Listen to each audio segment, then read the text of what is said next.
오늘 여기 제목을 보면 영성과 신학 이렇게 돼 있어요. 근데 저는 긴 걸 싫어해요. 그래서 한 1년 동안 제가 한 가지 제목만 가지고 하려고 그러는데 영성 신학, 영성 신학. 오늘은 뭐 서론적인, 지금 뭐 시간이 많이 갔기 때문에 서론적인 얘기밖에 못하겠습니다만, 저는 이 강의를 준비하기 위해서 한 30여 권의 책을 다 읽었어요. 오늘도 이 밑에서 기독교서에서 책을 사가지고 3분의 1 다 읽고, 준비를 제 딴엔 좀 많이 했습니다. 많이 했는데 그러나 중요한 것은 목적이 뭐냐, 여기 모이는 목적이 뭐냐. 아까 우리 유석근 목사님 가지고 얘기했습니다만, 그때 저한테 전화를 해요. 그래서 제가 뭐 전화를 하다 긴 얘기 못 하잖아요. 제가 20여 년 전에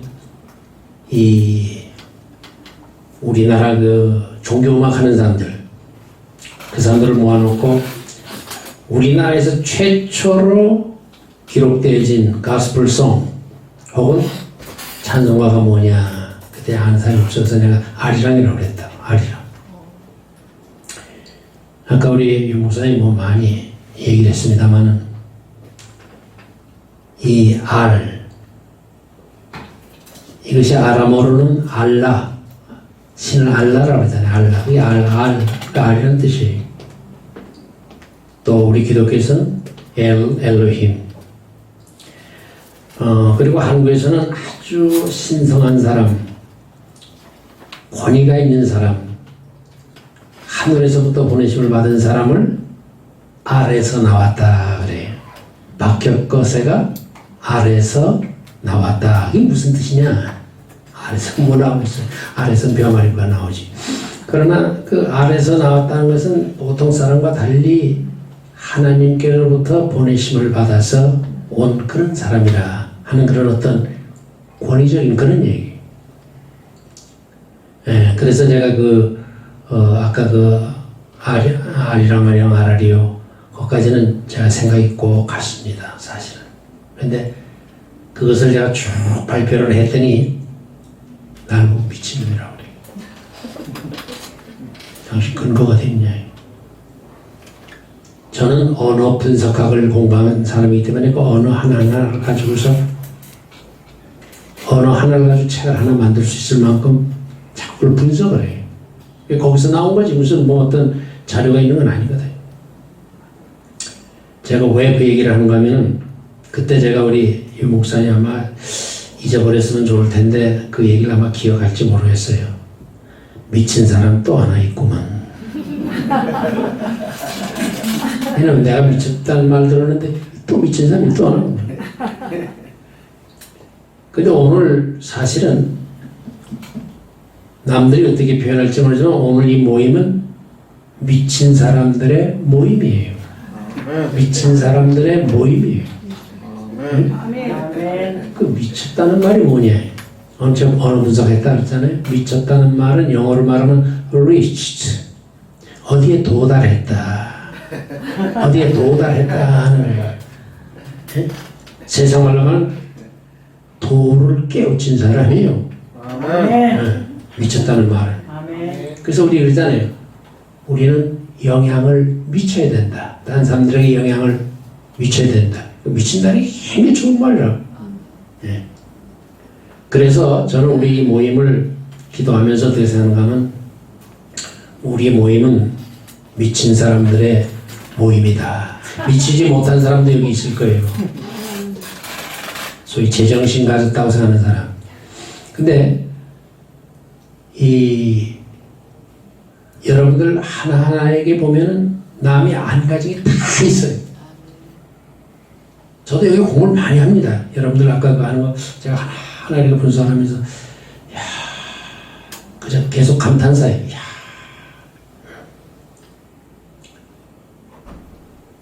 그러면 여기서 내가 해줄 역할이 뭘까? 저는 여러분들에게 줄 게 하나도 없어요, 솔직히. 줄 게 하나도 없어요. 내가 하는 역할은 산파적인 역할이에요. 산파가 아기를 낳습니까? 산파는 아기 안 낳아요. 못 낳아요. 아기를 낳을 수 있도록 도와주고 그렇게 하는 게 산파가 하는 역할이에요. 저는 여러분들 안에 가지고 있는 남들이 없는 그 하나님께서 주신 은사. 근데 그걸 모르는 사람들이 많아. 자기가 가진 은사가 뭔지 몰라요. 자기에게 가장 귀중하기 때문에 하나님이 준 건데 그것을 발견할 수 있도록 제가 도와주겠다 그 말이에요. 아멘. 그게 산파하는 역할 아니에요? 그러니까 여러분 안에 있는 거를 이렇게 그것을 온전해질 수 있도록. 자, 그래서 우리 한번 성경 한 절 보겠습니다. 데살로니가 전서 5장 23절. 이것이 아마 앞으로 1년 동안 제가 계속 할 그 내용이에요. 23절. 데살로니가 전서 5장 23절. 그러면 다 같이 읽겠습니다. 평강의 하나님이 친히 다 같이 읽으세요. 친히 너희를 온전히 거룩하게 하시고 또 너희의 온 영과 혼과 몸이 우리 주 예수 그리스도께서 강림하실 때에 금 없게 보존되기를 원하노라. 예. 그래서 제가 이제 할 수 있는 역할은 뭐냐? 우리에게는 우리 눈에는 안 보이지만 먼지며 뭐며 더러운 게 많아요. 흠이 많다고. 그래서 여기 와서 그거 털어버리는 역할. 어떤 면에서 여기는 세탁소예요. 더러운 거 성격이고 뭐 하여튼 또 비성경적이고 비신앙적이고 뭐 그랬던 거. 자기 어떤 욕심이라든지 뭐 이런 거. 뭘 집착하는 그런 거. 이걸 다 털어버리게 하는 게 이번 제 이 모임의 가장 중요한 목적입니다. 그러기 위해서 이제 우리가 앞으로 기도도 하고 뭐 여러 가지 다 할 텐데. 그래서 이런 걸 했어요. 그 다음에 보존되기를 원하노라. 근데 이 보존을 한다는 게 쉽지 않아요. 여러분들 처음에 예수 믿을 때 그 순수하고 그 열정적인 거 보존하고 있습니까? 다 잃어버렸잖아요. 다 상실했다고. 그래서 이 시대는 상실의 시대예요. 많은 사람 다 잊어버리고 있어요. 근데 제가 여기 영성신학이라고 했습니다. 제 주제가. 이 영성이라는 말은 굉장히 신비적인 언어예요. 여기 영성에 대해서 100여 가지의 정의가 있어요. 제가 그거 다 봤습니다. 신비적이에요. 그래서 여러분들 가운데 이렇게 보면은 아마 어떤 분들은 그렇게 오늘 아까 얘기하는 거 들으면서 저건 좀 신비적인 게 아닌가? 뭐 어쩐가? 그렇게 판단하지 마세요. 신비적인 체험은 똑같은 체험은 그 사람 외에는 아무도 못 가져요. 많은 사람들이 뭐 천국과 뭐 했다는 데 다 달라요. 제가 했던 체험은 다른 사람 절대 못 가져요. 저만이 가질 수 있는 그런 체험이에요. 그래서 체험 중심으로 하는 사람들은 이것을 이론화하고 체계화하지를 못합니다. 그런 사람들에게 그것을 체계화할 수 있도록. 신학이라는 게 뭡니까? 학문이거든요. 학문이라는 것은 그것을 체계화시켜야 돼요. 그러니까 아무리 신비적인 그런 체험 자기가 가졌다 하더라도 남에게 주려면 말을 통해서 가르치고 뭐 해야 되는데 그러려면 거기엔 이론이 있어야 되고 체계가 있어야 돼요. 그렇게 하도록 도와준다 그 말이에요. 그런 분들에게. 또 그런데 어떤 분은 아는 게 많아. 그런데 이 신비에 대해서는 아무것도 없는 거야. 예? 그야말로 이 이성 중심의 그런 것밖에 없어요. 그런 분들에게는 신비한 세계를 여기서 바로 이 자리에서 앞으로 우리 모임에서 체험할 수 있도록 아멘. 제가 산파 역할을 하겠다는 거예요. 아멘. 예? 그러니까 저는 여러분들에게 줄 건 없어요. 제가 줄 건 하나도 없어요. 여러분들이 가지고 있는 것을 끄집어내게 하는 거예요. 오늘 이 모임으로 인해서 몇몇 분들이 아까 서론적인 얘기지만은 그러나 그것이 애기시에요. 굉장히 중요한 얘기들이에요. 예? 그 하나가 오늘 얘기한 것들 책 한 권씩 만들 수 있어요. 예? 그러니까 그런 것들을 자꾸 이렇게 이론화하고 체계화하고 해서 그렇게 하도록. 그래서 여기에서는 이제 두 가지를 제가 이제 앞으로 많이 할 겁니다. 나도 좀 신비한 체험을 좀 봤으면 좋겠는데, 그냥 도무지 안 된다고. 그런 분들에게는 여기서 신비한 체험을 할 수 있도록 훈련을 시킬 거예요, 앞으로. 아멘. 단순히 이것은 이론적인 것만 여기서 공부해가지고는 안 돼요. 이론적인 거 하려면 신학교 갔어요, 이건. 그러나, 신비한 체험은 있는데, 이것을 기독교 신학 안에서, 개혁주의 신학 안에서, 그것을 어떻게 이걸 체계화시켜서, 그래야 다른 사람하고 통할 거 아니에요? 자기가 아무리 했으면 뭐래. 지도자가 되려면 이것을 가르치고 이러게 되는데 이게 통해야 된다. 그래서 이론이 필요하고 질서가 필요하고 체계가 필요해요. 그것을 제가 가르쳐 주겠다니까요. 그걸. 그 두 가지를. 예, 그렇게 해서 여러분들 안에 있는 그것을 제가 뽑아내는 그런 거예요. 그러니까 이 모임은 어떤 면에서 sharing movement, 나눔의 공동체예요. 제가 저는 저 있는 거 이렇게 끄집어내지만 그거는 여러분들이 있는 걸 끄집어내기 위해서 이렇게 하는 거라고. 그래서 신비한 체험하신 분들 여기 많이 있어요. 제가 알아요. 얘기는 안 해도. 오늘 얘기하는 분들 가운데 많이 있습니다. 그런 분들이 그걸 체험을 우리가 들으면서 어떻게 이걸 이론화할까? 어떻게 이걸 성경적으로 어떻게 할까? 그게 신학이에요. 그러니까 이 영성 신학은 신비한 이 영성의 어떤 이것을 기독교라고 하는 어떤 그 밑에서 체계화시키고 마치 교의 신학처럼 그렇게 그걸 하나의 그 학문으로서 그걸 할 수 있도록 그렇게 이제 할 그런 생각입니다. 자, 오늘 서론이 굉장히 길었는데 유머 하나 하고 시작합시다. 우리 아침에 특별히 목욕탕에 가시는 분들 많잖아요. 특히 여자들 가운데 아주 아침에 깨끗한 물 있는 거기 가서 사우나 좀 하자요. 사우나로 간다고. 가면 사람들 별로 없잖아요. 근데 한 번은 어떤 중이 거기서 이제 사우나하고 이제 목욕을 하고 있는데 사람이 자기 등 이거 씻기가 힘들잖아요. 수건으로 다 해서 이렇게 하긴 하지만은, 그렇게 시원하게 이렇게 때밀을 못 한다. 그렇다고 해서 다른 사람들처럼 때밀이 해달라고 할 수도 없는 거고. 근데 그때 마침 중학교 다니는 아이 조그만 아이가 들어왔어. 잘 됐다. 야, 이놈아, 야! 누구를 여기, 너 말이야, 너밖에 더 있어? 너 이리 와. 너 여기 나 등 좀 밀어라. 싫어요.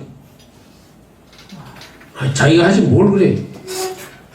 야, 이놈아, 너 내가 누군지 알아? 여기서 많이 들은 얘기죠. 무슨, 그 사람이 많이 그거 해서 이번에 문제 생겼잖아요. 너 나 누군지 알아? 누구요? 나는 중이야.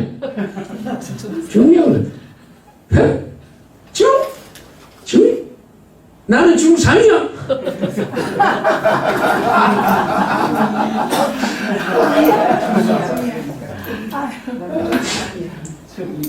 참 진리라도 나올 줄 알았습니다. 여러분들이 오늘 참 아무리 좋은 것도 우리들은 피곤하고 다 그러잖아요. 자, 우리가 살기 위해서 이제 강의를 시작하도록 하겠습니다. 사람이 살기 위해서 꼭 필요한 것이 세 가지가 있어요. 의, 식, 주. 우리 다 아는 거 아니에요? 응? 그거 없이는 아무도 살 수가 없어요. 그게 있어야 돼, 반드시.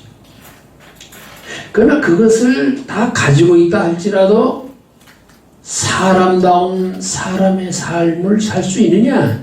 사람답게 살 수 있느냐? 뭔가 답게 살아야 되는데 사람답게 살 수 있느냐? 안 돼요. 그거만 가지고 되는 게 아니에요. 그래서 하나님께서 우리에게 주신 것이 세 가지가 있어요.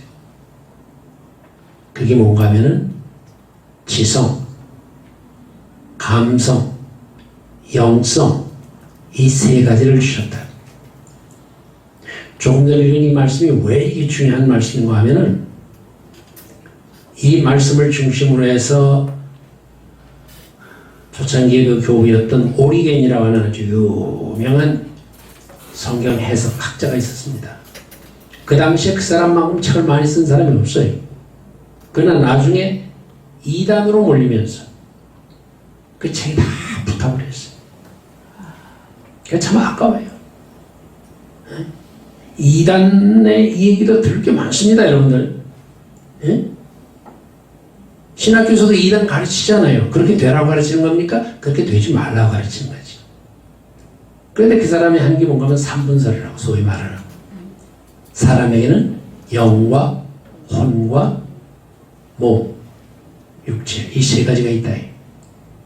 그래서 하나님께서 성부, 성장, 성령이 셀 수 있듯이 이 그 모든 성경 안에도 뜻이 세 가지가 있다. 몸적인 의미, 즉 문자적으로 성경을 보는 것은 몸의 몸적인 의미다. 어떤 사람은 또 혼적인 거예요. 혼적인 거. 그것은 바로 이 혼적 이론적이고 지성적인 어떤 그래서 그 도덕적인 그런 교훈이 성경에 다 있다 이거예요. 그 다음에 세 번째로 우리 인간이 영이 있듯이 그 성경에는 그 영적 의미가 뭐냐 그것을 우리가 바로 알아야 된다. 그래서 그는 이 삼분설에다 전부 다 모든 걸 설명합니다.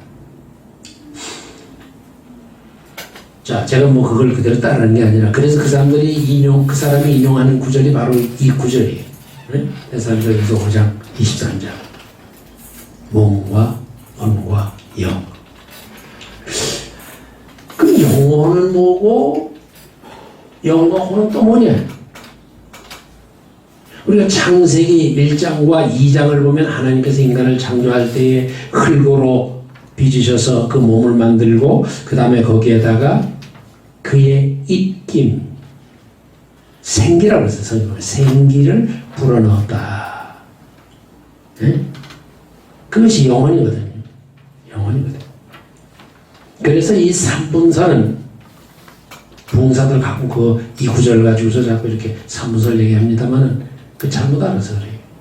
사람은 둘로 되어 있어요. 몸과 영혼. 그럼 이것은 무슨 뜻이냐? 영혼은 두 가지 작용을 해요. 두 가지 작용. 영적인 작용과 혼적인 작용이에요. 혼적인 작용. 우리가 이성적으로 추리하고 뭐 이렇게 하는 그 모든 것들은 혼적인 작용입니다. 그런데 영적인 작용이 죽었어요. 인간이 범죄함으로 인해서 죽었어요. 영이 그냥 죽어버린 거예요. 혼은 있어요. 그러니까 사람은 사람의 형태로 보면. 그런데 이 영적인 것을 살려야 되는데 우리는 영으로만이 하나님과 교제할 수 있거든요. 이거는 거듭난 사람만이 가져요. 예수 안 믿을 때 우리는 전부 다 죽었던 사람들이라고. 육적으로는 살아있었지만은 사실 영적으로 죽었던 사람들이. 그러나 예수 그리스도로 말미암아 우리가 새롭게 되고 변화되고 그래서 예수님의 생명을 우리가 갖게 됐잖아요. 아까 그 부활의 생명이라고 했는데 아주 참 좋은 그런 깨달음이에요. 부활의 생명을 우리가 가진 거예요. 그래서 이제 그것을 통해서 하나님과 교통하고 동행하고 하는 그 모든 게 거기서 나와요. 그래서 이 영성 개발은 굉장히 중요합니다. 굉장히 중요합니다. 우리나라 그 학자 가운데 권택조라고 하는 분이 2008년에 기독교 영성신학이라고 하는 책을 썼어요. 기독교 영성신학. 거기에서 그는 역사를 보니까 세 수로 나눌 수가 있다 그랬어요. 첫 번째 세대가 18세기 계몽시대부터 시작을 해서 1970년까지, 그때는 인간의 그 지성을 강조하는 IQ의 시대다. IQ.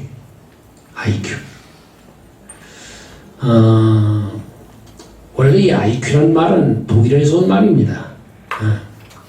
Intelligence Quotient라고 하는 말의 약자인데, 그 시대는 모든 다 이성적인, 진리의 근본도 이성있고 판단도 이성있고 전부 다 그냥 이성 중심이다.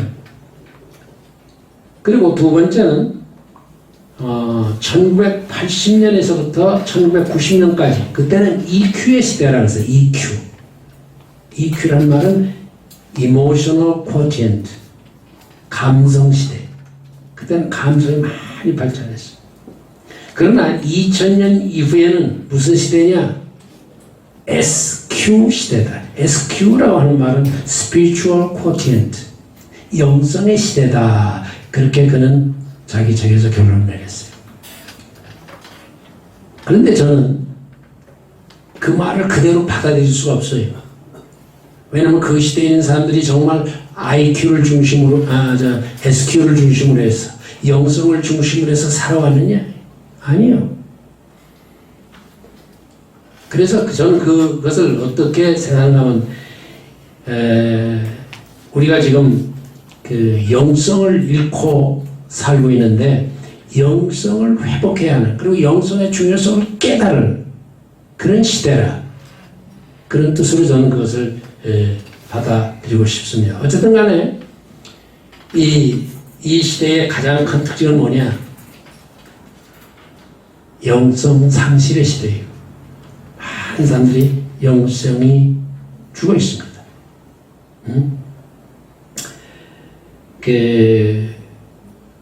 우리가 균형적인 그런 삶을 살아야 되는데, 그래서 옛날에 그런 말이 있었죠. 사람이면 사람인가, 사람이라야 사람이지 그랬어요. 그 말 속에 보면 네 가지 종류의 인간이 나와요. 그 말 속에. 제가 아까 처음에 저를 소개했습니다. 저는 언어 분석을 공부한 사람입니다. 언어 분석학적으로 보면 사람이면 저럴 수가 없어. 그것을 이제 유명론적 인간. 말만 사람이지 사실은 동물과 다른 게 하나도 없는 그런 사람들. 그런 사람들이 사람이면 형태의 그런 사람들. 사람인가?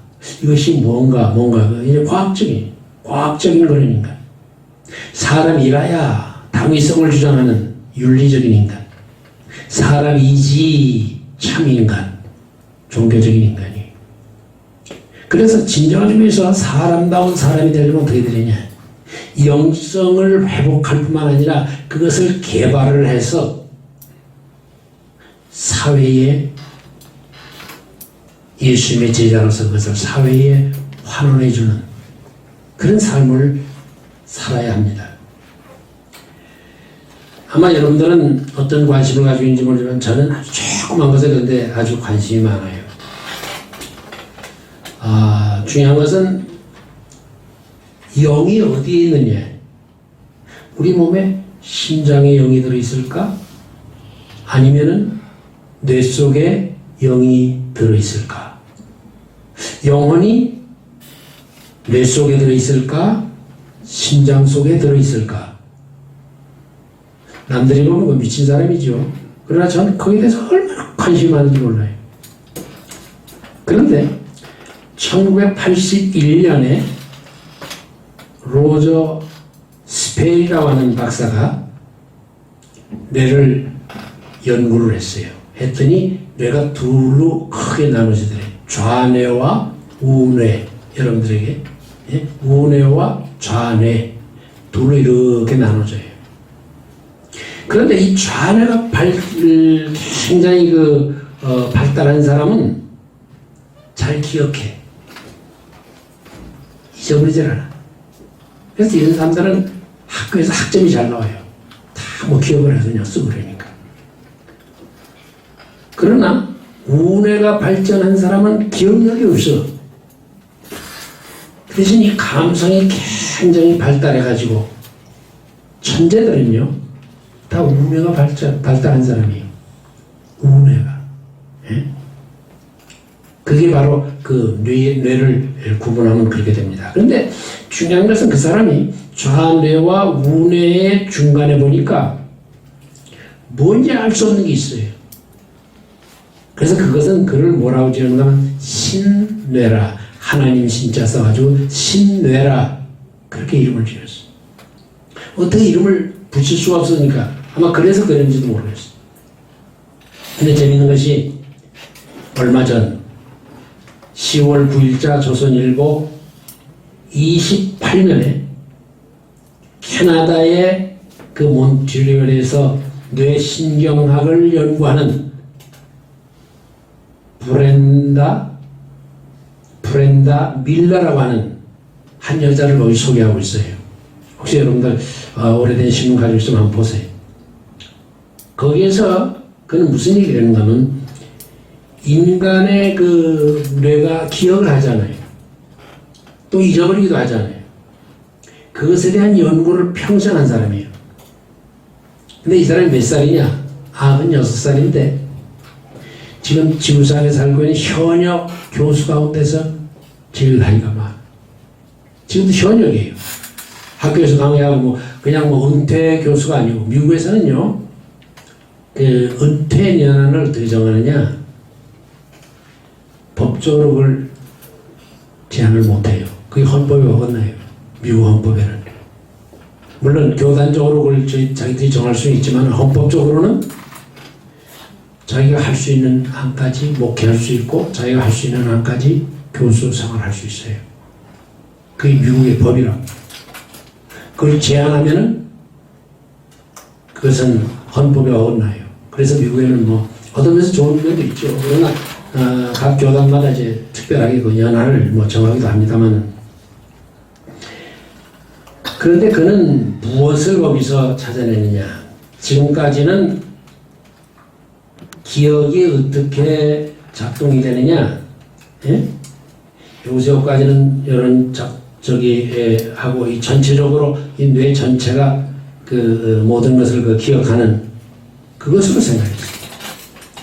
근데 이 사람이 발견한 게 뭔가 하면은 뇌 안에는 해마라는 게 있어요. 바다 해자 말마자.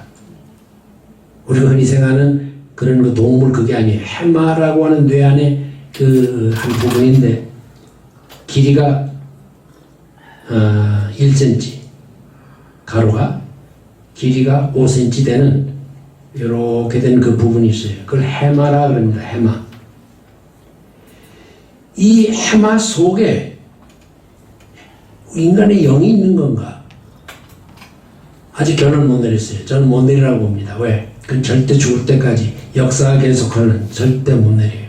무슨 말인가 하면 인간의 영혼이 우리 몸 가운데 어디에 있느냐? 절대로 못하도록 되어 있어요. 왜냐하면 하나님께서는 여러분 생각해보세요. 그것을 알면은 말이에요. 뇌수술을 할 때에 함부로 뇌수술을 못 하잖아요. 그냥 그 영혼이 도망가니까, 영이 나가니까. 예? 그래서 하나님께서 그걸 안 가르쳐 주신 거예요. 뇌가 영혼 속에, 뇌 속에 있는 것인지, 거기에 신뇌라고 하는 속에 있는 건지, 해마라고 하는 것 속에 있는 것인지, 아니면은 그것이 우리 심장 속에 있는 것인지. 심장 속에 있다 그러면 심장 수술을 하고 심장을 나중에 이제 인공 심장이 이제 들어갈 때가 옵니다. 곧. 응? 그럼 그 사람은 영이 없는 사람 아니에요. 영이 없으면 구원 못 받는다. 근데 간단치 않아, 이 문제는. 그래서 하나님께서는 아마 영원히 그것을 비밀로 남기시는 것이 아닐까. 그렇게 저는 생각해요. 직관적인 체험. 이론적인 게 아니라 직관적으로 우리가 느끼는 거 있잖아요. 직관적인 거 체험. 그것이 영성이다. 영성. 영성. 아마 여러분들 머리가 좀 혼란이 될 거예요. 한마디로 간단하게 가르치면 좋은데, 근데 그렇게 하면 안 돼요. 알아야 돼요. 그게 다른 거하고. 이슬람교에서는 그 영성을 5가지 기둥으로 그것을 개발하도록 했어요. 그러니까 영성은 기독교만이 좋아하는 게 아닙니다. 모든 종교가 다 영성 문제를 취급하고 있어요. 신비주의자들이 다 영성 문제를 취급하고 있어요.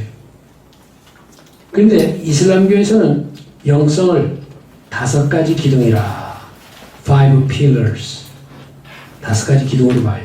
첫째는 이슬람교의 그 교리에서 교리를 가지고 영성을 개발하게 그렇게 하려고 했고, 두 번째는 매일 기도. 이 사람들 기도를 열심히 합니다. 여러분들 아시겠지만은 이 사람들은 비행기 타고 가다가도요, 기도할 시간 딱 되면 거기 카페 딱 깔고 의자에서 일어나서 기도합니다. 그렇게 아주 철저해요. 그러니까 그 기도하는 그 시간이 있어요. 그 시간에는 그냥 반드시 기도를 해야 됩니다. 왜? 그래야 영성이 개발되어집니다. 그 다음에 세 번째는 뭘 하는가 하면 남들에게 시주를 많이 해요. 불교에서도 시주를 합니다만 그게 바로 영성이라는 거예요. 영성 개발하려면 남에게 뭘 자꾸 많이 주고 이렇게 구제하고 그래야 된다. 네 번째는 금식 기간이, 그 사람들은 라마단이라고 하는 기간이 있습니다. 그때 그 금식하는 거, 그래야 영성이 개발되어지고 발달한다는 거예요. 응? 그 다음에 5번째는 그 사람들이 말하는 그 메카, 거기를 순례하면 된다는 거예요. 그래서 여러분들 그 캐톨릭에서도 구원받으려면 어떻게 되느냐? 성지순례하라 이거예요. 성지순례하라 이거예요. 이게 거기서 시작된 겁니다. 어쨌든 이렇게 그 4가지 방법을 가지고 이 사람들은 그렇게 하는데, 힌두교에서는 어떻게 하느냐? 극기운동이에요. 일종의 극기운동. 근데 그게 굉장히 혹독합니다. 제가 인도에서 있었잖아요. 선교사로. 있으면서 그 사람들 그 극기 훈련하는 거 그거 다 봤어요. 힌두교. 어떤 사람은 평생을 나무 위에서 살아요. 나무 위에서. 집중 사는 게 아니라 그냥 나무 위에서 그냥 사는 거예요. 집에 안 들어가고. 사람들이 이제 던져주는 거 뭐 그거 가지고 먹고서 거기서 살고 거기서 산다고. 왜? 그게 훈련이라고 생각한다. 그래야 영성을 깨우칠 수 있다는 거예요. 그래서 그렇게 하는데, 이 사람들은 가장 많이 하는 게 뭐냐? 4가지 방법이 있는데, 첫째, 요가. 여러분, 우리나라 여기 뭐 여기저기 뭐 여자들 살찐 사람들 빼기 위해서 요가 훈련도 받고 뭐 그러잖아요. 근데 알아야 될 게 있어요. 기독교인들 가운데도 있어요. 아마 여러분들 가운데도 아마 요가 훈련 받으신 분이 있을 거예요. 죄송한 얘기다만 이 요가는 뭐냐? 힌두교에서 영성을 깨우치고 영성을 개발하기 위해서 만들어낸 훈련이에요. 근데 거기 앞에 있는 거 다 빼버리고 그냥 요가만 해가지고는 뭐 많잖아요. 요가 뭐 임신 때 뭐 요가하고 뭐하고 뭐 많잖아요.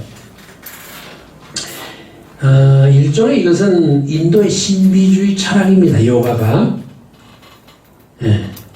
그런데 요가 중에 몇 가지가 있는가 하면은 지식 요가, 또 헌신 요가, 행함을 말하는 그 카마, 그 요가입니다.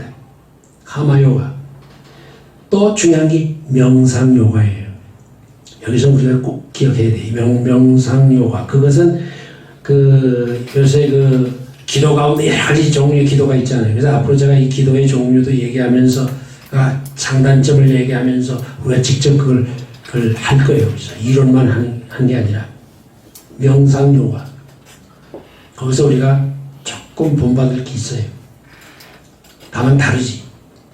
힌두교에서 하는 명상 요가와 우리가 하는 명상은 달라요.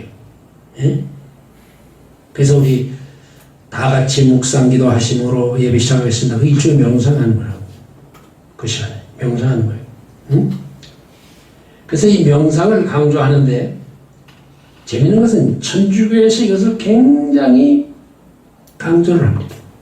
근데 요즘 개신교에서 뭡니까? 이 명상 이것을 강조하기 시작을 했어요. 제가 누구랑 이름은 밝히지 않겠습니다만 침례교에 있는 아주 그 젊은 목사죠. 얼마 전에 은퇴하긴 했습니다만 아주 우리나라에서 설교 넘버원을 한다는 사람이 있잖아요. 이 누구 이동원. 얘기하지 마세요. 그 사람이 기도에 대한 것을 가르쳤는데 무슨 기도를 그 사람이 좋아하는지 아세요? 네? 관상기도라는 얘기 좀 들어보셨어요? 관상기도. 관상이라는 게 뭐냐? 얼굴 보고 이렇게 하는 그게 아니고 관상, 거기서 얘기하는 관상은 우리 나무를 이렇게 보는 걸 관상수라고 그러잖아요. 그렇죠? 관상수. 관상으로다가 그건 말을 하는 게 아니에요. 네? 말 안 하고서 한 기도예요. 그 기도는요, 굉장히 깊습니다, 여러분. 예?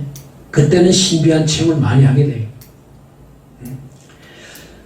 다른 분들은 이 부부 생활을 어떻게 하는지 모르겠습니다만, 저희들은 처음에는 저희 집사람하고 이제 결혼하고 나서 대화를 하는데, 연애할 때는 문학적인, 철학적인 얘기를 제가 많이 했어요. 왜냐면 저희 집사람이 서울대학에서 동문학을 했거든요. 이걸 꼬셔야 되는데 꼬시려면 그 사람 좋아하는 걸 얘기해요. 그래서 괴테가 어떻고 파우스트가 어떻고 그냥 와서 읽고는 이제 큰 얘기를 하면 저기 서 야, 이 사람 나하고 통하는구나 착각을 하는 거지. 그러더니 결혼하고 나니까 대화가 달라요. 글쎄 여보, 우리 큰아이 있잖아. 걔가 똥을 쌌는데 똥이 말이야 너무 변빈지 그냥. 오늘은 색깔이 노랗고 오늘은 어떻고 예?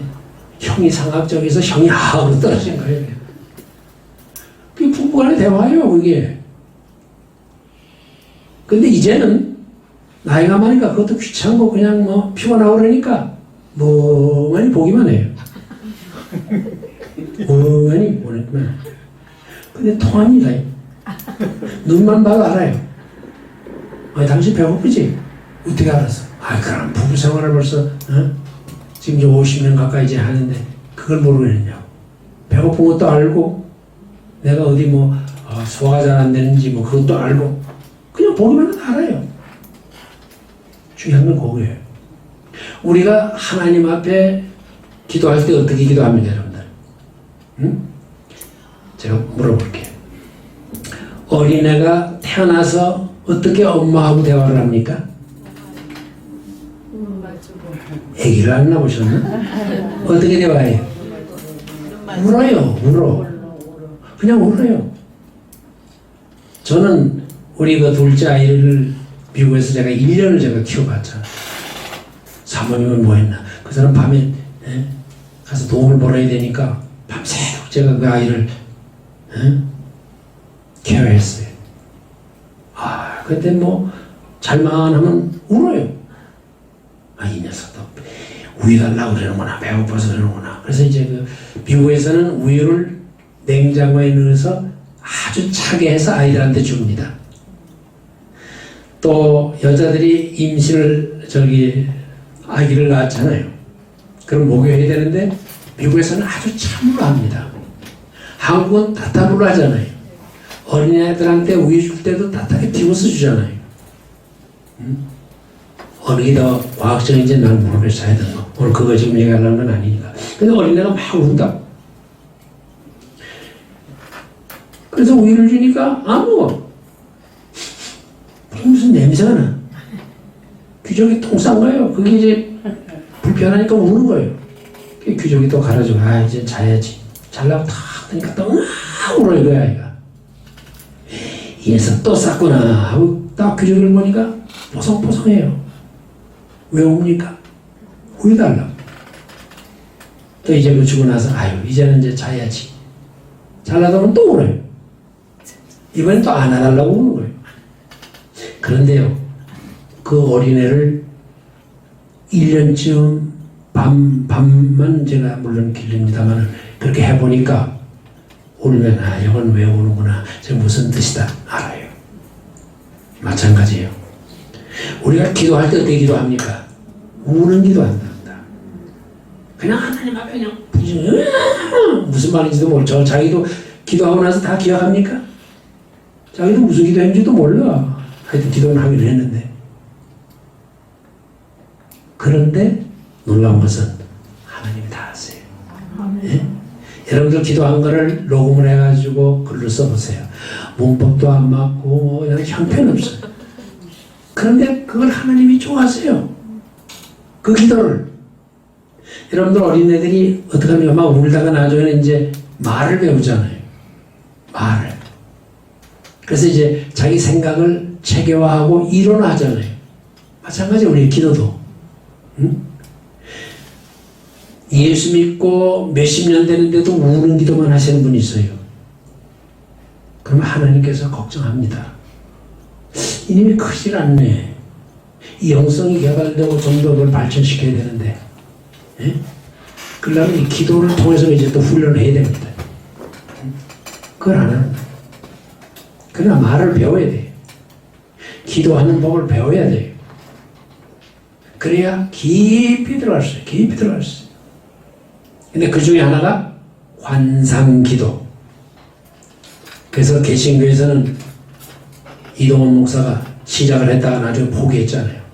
막 그냥 교인들 들고 일어나가지고는 포기했잖아요. 자기 그 주장을. 물론 그게 캐톨릭에서 강조되는 것이고 하는 거지만 캐톨릭에서 좋아한다고 해서 다 버리면 안 돼요. 예? 캐톨릭 신자들 성경 가지고 다니잖아요. 아이고, 캐톨릭 신자들 성경 가지고 꼴 보기 싫다 그래서 성경 버릴 거예요? 아니잖아요. 응? 그 사람들 관상기도 한다고 해서 무조건 관상기도 버릴 거예요? 아니, 그럴 필요 없어요. 우리가 그걸 좀 더 이게 정말 복음적인가, 전통 어떤 관계가 있는가 그 생각하면서 우리가 배워야 돼요. 배우면은 그 배울 게 많습니다. 그래서 이 기도를 할 때 조금 이제 여러분들에게 직접적인 얘기를 제가 하고 싶어서 얘기를 합니다만은 기도할 때에 길게 기도하지 마세요. 기도는 짧을수록 좋은 거예요. 저는 5자짜리의 기도를 참 많이 합니다. 5자. 그게 뭔지 아세요? 아바, 아버지. 아바, 아버지. 어떤 때는 1시간 그 기도예요. 근데 놀라운 것은 그 기도를 할 때 그 기도 속에 기도하면서 또 우리가 또 생각하는 게 있잖아요. 다른 거 많이 하나님께 기도한다. 그걸 하나님이 다 이루어주세요. 근데 놀라운 것은 어린애가 울면서 그냥 아버지, 아버지. 그래도 부모가 그걸 다 알아서 걔들 다 이렇게 해주듯이 마찬가지 우리가. 여러분, 아바, 아버지. 캐톨릭 성경은 아빠, 아버지 이렇게 번역을 했어요. 아바라고 하는 말이 우리말이 아닙니다. 예? 그게 아람어예요. 아빠. 가장 사랑하는 하나님에게, 아버지에게 애칭으로 부를 때 아바. 그래서 예수님 기도할 때 아바. 응? 아바. 제가 너무 짧은 기도를 여러분들에게 소개를 했습니다만 예수님께서 감람산에서 한 기도를 보세요. 아버지 할 만하시거든 이 잔을 내게 섬기시옵소서. 그러나 내 원대로 마옵시고 아버지의 원대로 되길 원하나이다. 그거 이외에 또 성경에 있습니까? 아니, 그거 한 가지 가지고 기도한 거예요. 그럼 한 가지 가지고 밤새도록 어떻게 그냥 새벽이 될 때까지 기도를 하셨는데 그걸 반복한 거예요. 반복하는 기도와 주원부원하는 기도는 다릅니다. 같게 생각하지 마세요. 예수님은 반복적인 기도를 많이 하셨어요. 많이 하셨어요. 그러나 그 기도는 굉장히 짧았어요. 그리고 그거는 이 속에서 나오는 정말 간절한 기도였어요. 아버지 하면서 할 만하시거든 이 잔을 내게서 옮기소서 할 때 그 기도의 내용이 뭡니까? 그걸 저는 포기의 기도라. 예수님이 자기가 가지고 있는 생각, 자기의 그 어떤 원하는 것, 그걸 얘기하면서도 아버지의 뜻대로 자기의 생각을 포기하고 아버지의 뜻을 이루기 위한 그런 기도를 한 거예요. 그래서 기도 중에 아주 중요한 기도가 이제 앞으로 뭐 구체적인 건 제가 또 얘기하겠습니다만 이 포기하는 기도를 할 줄 알아야 돼요. 포기하는 거. 자신의 교만, 자존심, 명예욕 이걸 포기할 줄 알아야 돼요. 응? 그 우리나라에 그 몽골에서 지금 선교사로 일하고 있는 이용규 목사가 내려놓음이라고 하는 책 썼죠. 그 다음에 또 쓴 책이 뭡니까? 더 내려놓음. 내가 가지고 있고 선반에 올려놓고 귀하다고 생각하는 거 다 내려놓으라 이거예요. 그런데 저는 그것만 가지고는 부족하다. 왜? 내려놨다 필요하면 또 쓰거든. 그러니까 아주 버려야 돼. 버릴 줄 아는. 네? 자기의 생각을 버릴 줄 아는. 그래서 우리가 기도하다 보면 자꾸 반복해서 기도하다 보면 아 이게 내 욕심이구나. 이게 아버지의 뜻이 아니구나 하는 것을 알 때가 있어요. 그럴 때는 그걸 포기해야 돼. 자, 너무 제가 이론적인 걸 얘기 안 하기 위해서 어떻게 또 이제 구체적인 얘기를 했습니다만은 이제 여기까지만 이제 하고서 제가 이제 끝을 내려고. 제2차 세계대전 후에 종교하고 관계없이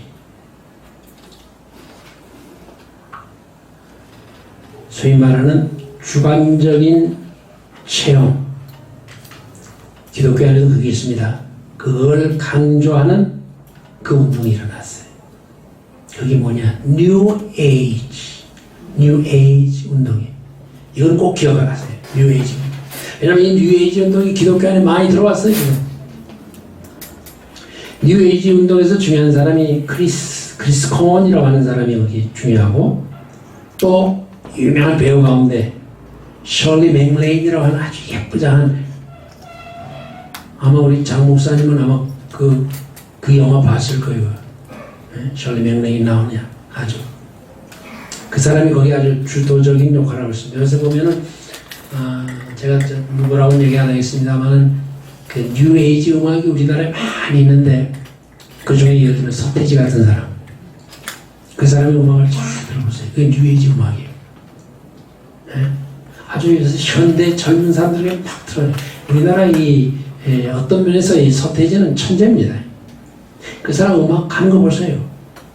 전혀 남들이 안 하는 어떤 새로운 어떤 그런 걸 한다. 그런데 그게 전부 다 뉴에이지하고 관계되기 때문에 그냥 사탄이 그걸 통해서 막 역사를 한다. 응? 그래서 그런 사람들의 그 가사를 그대로 돌리는 게 아니라 역으로 돌려보세요. 거기 뭐라고 나오는지 아세요? 응?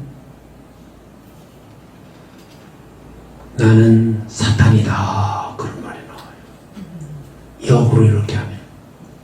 그냥 잘 몰라요. 그러니까 그걸 분석을 해보면 요새 뉴에이지 음악이 굉장히 많이 저걸 하고 있는데 뉴에이지라는 게 뭐냐?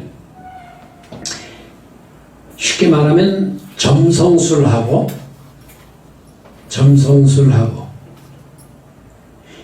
힌두교의 그 철학하고 합친 거예요. 이 사람들은 이 세계가 2000년에 한 번씩 완전히 변화된다는 겁니다. 2000년에 한 번씩. 그래서 추후 2000년 되는 해가 새로운 시대가 이제 도래된다는 거예요. 그것을 이 사람들은 그 점성술을 가지고 있는데 그 점성술에서 그 물병자리 시대라. 물병자리 시대. 그것이 2000년부터 이제 되는데 이때가 되면은 그 에너지를 말이에요. 우리 그 에너지를 거기에다가 맞추면 옛날 시대는 다 지나가고 새 시대, 그러니까 뉴에이지입니다. 새 시대가 시작된 사람. 이 사람들은 모든 걸 다 우리나라도 그런 게 있습니다만 이 에너지로 봤어요. 이 우주도 하나의 에너지라는 거예요. 에너지가 이렇게 고체가 되는 에너지. 사람도 에너지라는 거예요. 하나님도 에너지라는 거예요. 그래서 이 셜리 맥레인이 그가 쓴 Out on a Lamb이라고 하는 책에서 뭐라는 하면 나는 신이며 스스로 있는 자라. 우리 도무지 이해 못하지요. 그 사람들은 모든 걸 에너지로만 보는 거예요. 에너지. 성령과 에너지. 전부 다 에너지로 보는 거예요. 에너지.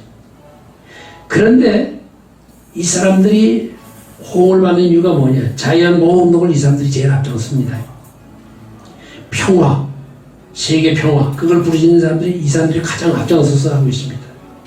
지상에서 어떻게 하면 인간이 행복해질 수 있느냐. 응? 이 기, 응? 그 에너지, 그걸 우리가 가져야 된다는 거예요. 그리고 이 사람들이 많이 이용하는 게 있습니다. 최면술. 앞으로 제가 시간 있으면 여러분들에게 최면술도 좀 가르치고 싶은 마음이 있어요. 최면술. 여러분 생각에 좋을 것 같죠? 최면술. 근데 저는 최면술을 언제 배웠는가 하면은 중학교 때 배웠어요.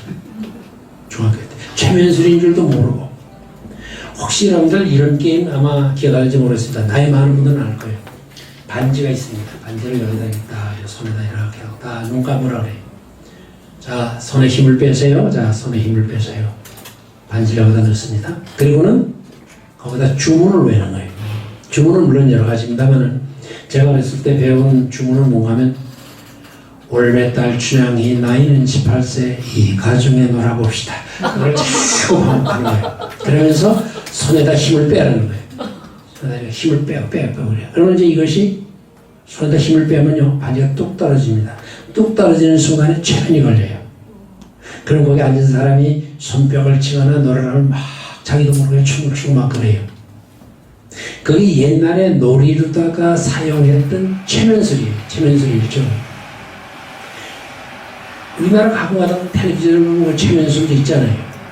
최면술에 다 걸립니까? 아니에요. 최면술은요, 의사가 환자를 고치기 위해서 어쩔 수 없이 쓸 때는 나는 그것은 괜찮다고 봐요. 또 검사가 그 사람을 신문을 해야 되는데 고문을 할 수는 없고 그럴 때 최면술을 좀 사용하는 것은 어쩔 수 없다고 그냥 생각해요. 그러나 일반적으로 최면술은 굉장히 위험한 겁니다. 그러나 알아야 돼 우리가. 최면술을 가장 잘 사용했던 사람이 누구냐? 히틀러예요. 히틀러 역사상. 얼마나 최면술을 잘 이용했는가 하면 독일 사람들이 완전히 미쳐가지고 2차 세계대전에 참석할 만큼 그렇게 된 거예요. 또 그것을 우리 한국에서는 김일성이가 가장 많이 그 최면술을 이용했어요. 북한에 지금 하고 있는 게 최면술입니다, 여러분들. 최면술하고 관계돼요. 그렇게 해가지고 대중을 그냥 휘어잡는데 최면술을 걸리면 어떻게 되느냐? 그 사람의 의식과 대화를 하는 게 아니라 잠재의식에게 대화를 해요. 그러니까 이 의지, 판단 기능, 그걸 다 무산시키고 내 안에 있는 이 잠재의식, 거기에다가 명령을 해가지고 여러 가지 일들을 합니다. 거기에 유명한 사람이 있습니다. 유명한 사람. 여러분 베니 힘이라고 하는 사람 아세요? 탁 넘어뜨리는 사람 있잖아요. 그게 최면술입니다. 예? 예수님이 환자들을 고칠 때 탁 넘어뜨려서 고쳤습니까?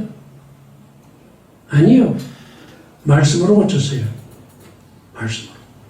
그래서 그들에게 믿음을 넣어줘서 믿음으로 말미암아 치유함을 받도록 그렇게 했다. 다시 말씀드려서 이 최면술은 가장 많이 이용하는 게 뭐냐? 사탄 마귀가 최면술을 가장 많이 이용해요. 여러분들 생각에 왜 사람들이 유병원이나 뭐 이런 거 이단 종파 그런데 왜 사람들이 갈까? 그 정신 나간 사람들이지. 예? 아니요. 최면술을 이용하기 때문에 거기 가면 우리의 의식, 판단 그게 없어요. 여러분들 그 아시겠지만 유병원 그쪽에 보면은 박사도 있고요, 의사도 있고요, 굉장한 지성이들이 있어요.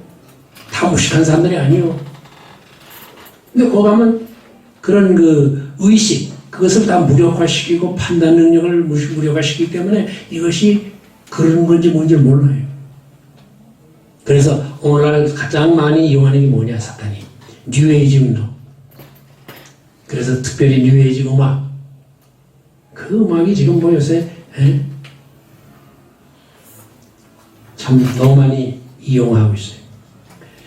지금 그 미국의 이 베니힘 목사는 좀 신학자니까 그런 얘기를 합니다만 거짓 성령 운동하는 사람이에요. 요새 순복음계통에도 거짓 성령 운동하는 사람들이 있어요. 그러니까 여러분들 조심하셔야 돼요. 우리도 자칫하면 거기에 그냥 영향을 받을 수가 있어요.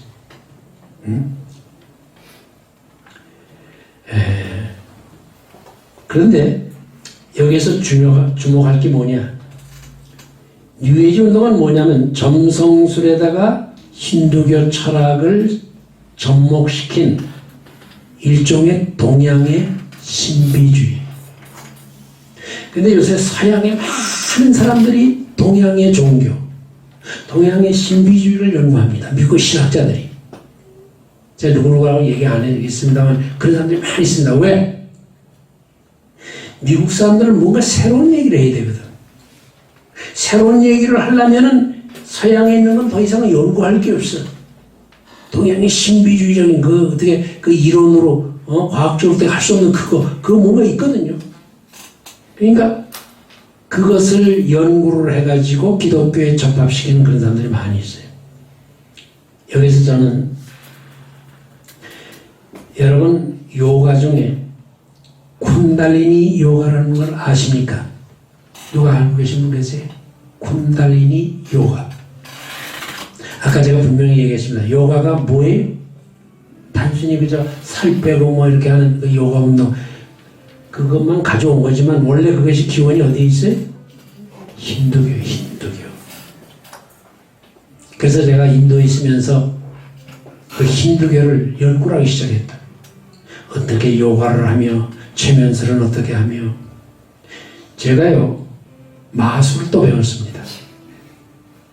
마술도 여러 가지 종류의 마술이 있어요. 백마술 또 흑마술. 백마술은 그저 눈속임하고 뭐 이렇게 해서 그저 흥미롭게 사람들을 즐겁게 해주는 그저 그런 거예요. 우리나라도 그 저기 그 마술 걔 누구야? 키 조그만 아이 걔 늘 그 하잖아요. 그거 제가 잘 봐요. 그런데 이 마술은 물론 종류가 많습니다. 제가 지금 미국에다가 도구를 가져왔기 때문에 여기서 직접 마술을 제가 못합니다만은 예를 들어서 이런 주머니 속에 아무것도 없습니다. 꽉 닫고는 손을 넣어라 합니다. 그럼 거기서 돈도 나오고 비둘기도 나오고 다 그래요. 그거 제가 잘합니다. 사실은. 관심이 있어서 내가 그걸 연구를 했다. 그런데 이 마술을 가장 많이 이용하는 데가 어디냐? 사탄교회가 있습니다. 사탄교회? 성령교회라는 말은 아마 여러분들 들어봤겠지만은 성령교회라고 있습니다. 이름도. 사탄교회가 있다. 사탄교회. 그것이 샌프란시스코에 본부가 있습니다. 사탄교회는 기성교회 간 사람들, 교회들 가운데 많은 사람들이 아멘하고 졸잖아요. 그러나 이 사탄교회에서는 좋은 사람이 없어. 나오는 마약인데 그 마약을 먹으면 어떻게 되느냐? 남자가 여자를 보면 그만 가까워지는 거예요. 그냥 무조건. 그 약을 먹으면 가까워져요. 그래서 파티 모여 열고 막 그러잖아요. 자기들끼리 처음 만난 사람들끼리. 예? 그럼 거기에서 여러 가지 참 말로 다 할 수 없는 그런 엄난한 그런 것들이 이루어져요. 그래도 그 마약이 들어갔기 때문에 그 사람의 그 의식, 판단력, 그게 다 그냥 흐려지는 거예요. 제가 왜 이 얘기를 하는가 하면, 우리가 지금 연구하려고 하는 영성 개발에 있어서 이 영성도 여러 가지 종류가 있기 때문에 거기에는 이런 사탄 마귀의 그런 것도 있다 이 말이에요. 그래서 다음 시간에 제가 이 쿤달리니 요가에 대해서 조금 얘기를 하려고 합니다. 한 가지만 제가 물어보고 끝날게요.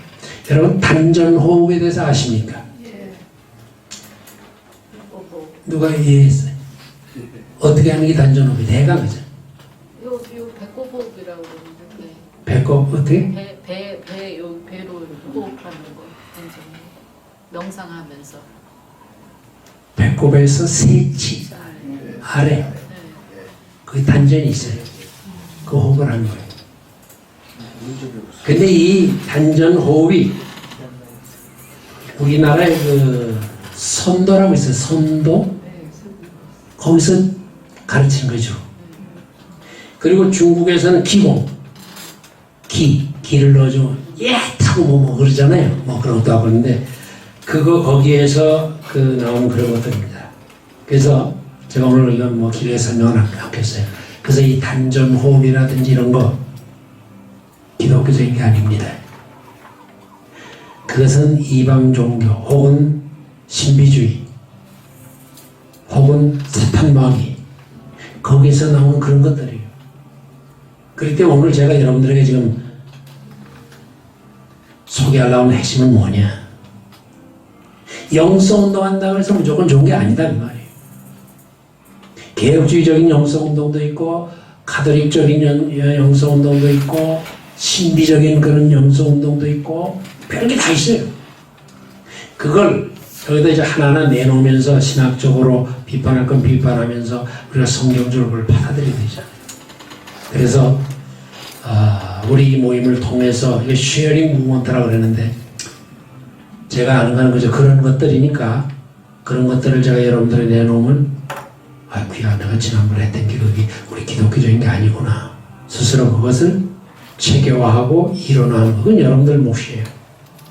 또 뭐 2단도 좋고 뭐 3단도 좋고 어쨌든 간에 나도 한번 신비한 거 한번 보고 싶다. 그런 분들을 보면 이성이 굉장히 밝다는 분이야. 공부 그런 사람들은 잘하는 사람들이. 네? 그러니까 이 좌뇌만 발달해가지고 우뇌가 이게 작동이 잘 안 되는 거야. 그래서 그런 분들에게는 실제로 우리가 여기서 한번 실험도 해보고 뭐 해보자 그 말이에요. 응? 그래서 그걸 통해서 신비한 체험을 한번 같이 여기서 신비한 체험을 해도 사람마다 달라요. 아시겠습니까? 사람마다 달라요. 그러니까 이 체험이라고 하는 것은 어떤 면에서는 단회적인 거예요. 똑같은 게 반복되지 않아요. 똑같은 것이 똑같은 조건 하에서 반복이 되어져야 거기서 과학적인 실험이라는 게 오잖아요. 그래야 그게 학문이 되는 거라고. 그래서 그런 분들에게는 이런 그 학문적인 그런 체험도 할 수 있는 그런 기회를 갖도록 하겠습니다. 어쨌든 오늘 몇몇 분들이 아까 선언적으로 이렇게 얘기했지만은 그게 애기시에 잘 들으시면 그리고 또 그분들의 또 이야기를 좀 더 길게 우리가 들을 수 있는 기회도 있을 것입니다. 근데 저는 우리 비터박 목사님하고 생각이 좀 다른 게 하나 있어요. 난 여기 사람 많이 오는 걸 싫어해요. 제가 11사람이라는 말을 아마 했을 겁니다. 그때 제가 무슨 말을 하면 가룟유다는 빼고 11명. 네? 중간에 이제 갈 사람들, 뭐 할 사람들은 가시라 이 말이에요. 다른 데가 좋은 거 하시라고. 그리고 여기서 몇몇 있어. 그만하라고 지금. 쟤 누가 한지 알아요? 원래 제가 켜두는 이유는 뭐냐? 끄세요. 예수님이 혹시 나한테 전화할까봐. 그래서 제가 저렇게 듣는데 끄세요. 우리 집 사람이 한 거예요. 그쵸? 네. 부모님 목사님이 그래요. 좀 이따 보면 그건 뭘 얘기해요. 자, 그래서 남들이 가지고 있는 좋은 점을 가지고 나하고 이렇게 비교를 하고 그러는 가운데에 우리가 배울 것들이 있다고. 아, 네. 그래서 몇 가지를 자기 것으로 만들고 이렇게 하면은 여러분들 한 사람 한 사람이 굉장히 깊은 신학적인 경지에서 들어가고 또 한 사람 한 사람이 신학적인 경지에만 들어가면 안 돼요. 왜냐하면은 제가 체험한 것 중 하나가 뭐냐, 지옥에 가니까 신학자들도 많고 유명한 대교회 목사들이 많더라고요. 그거 왜 그런지 아세요? 영성이 죽어서 그래요. 영성 죽으면 욕심이 나와요. 영성이 죽으면 자기 고집이 나와요. 자기 중심적이에요. 아니요. 영성 개발한 사람은 자기 중심적인 게 아니라 타인을 중심으로 하고 그렇기 때문에 거기에 가장 강하게 밖으로 나타나는 게 아가페 사랑이에요. 이제 그것만 말씀을 드리고 우리 기도를 아무래도 해야 되겠는데 그래서 잠깐 통성 기도보다 예. 여기 이제 좀 아니 제가 뭐 꼭 통성기도를 얘기하는 건 아니에요. 목사님이 지금 음악을 잠깐 따라 테니까 예. 목사님 자, 우리 기도합시다.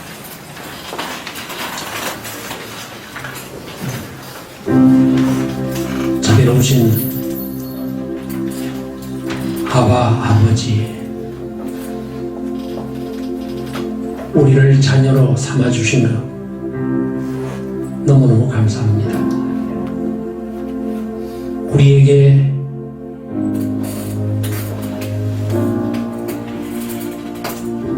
성령의 법을 넣어주시고 가르쳐주시고 예수님의 부활의 생명을 우리 모든 사람들에게 허락하신 것 너무너무 감사합니다. 바라옵기는 이것을 그냥 망각하지 말게 하시고 버리지 말게 하시고 하나님 앞에서 잘 활용함으로 말미암아 이 땅에서 행복한 저희들이 되게 하시며 그뿐만 아니라 많은 사람들에게 예수 그리스도에게로 인도하는 선교적인 사명을 감당할 수 있는 저희들이 되도록 주여 우리를 붙잡아 주옵소서. 우리는 아무것도 할 수 없습니다. 그러나 주님이 계시면 우리는 모든 걸 할 수 있습니다. 주여 도와주시옵소서. 붙잡아 주시옵소서. 어린애들이 그저 울기만 하고 제 고집대로 자기 생각대로 부모에게 때를 쓰듯이 지금까지 우리는 그런 기도를 했습니다. 아버지여, 주님의 뜻대로 기도할 수 있는 그런 훈련을 받을 수 있게 하시고 그런 능력을 주시고 깨우침을 주시고 우리를 변화시켜 주옵소서. 주님께서 이미 믿음으로 말미암아 저희들을 의롭다 하실 뿐만 아니라 하나님의 자녀로 삼아주시고 예수 그리스도의 이름을 우리 이마에 이미 새겨주셨는데 예수님의 피로 우리의 이름을 생명록에 기록해 주셨는데 때로는 우리들이 의심할 때가 있습니다. 오 주여, 우리에게 확신을 주셔서 하는 일마다 하나님의 영광을 위하여 Soli Deo Gloria, 오직 하나님의 영광만을 위해서 우리 모임을 진행할 수 있도록 저희들 한 사람 한 사람을 붙잡아 주시옵소서. 나보다 남을 높게 인정하게 하시고 아무것도 모르는 한 무식한 사람에게서도 배우려고 하는 겸손함을 저희들에게 가르쳐 주시옵소서. 저희들은 아무것도 아니면서도 잘난 체하고 교만합니다. 오 주여, 이 교만 우리 의지로는 도저히 버릴 수가 없사오니 아버지. 십자가에 못 박음으로 말미암아 교만한 저희들이 겸손하고 낮아져서 우리의 주장을 내려놓고 이기주의적인 생각을 내려놓고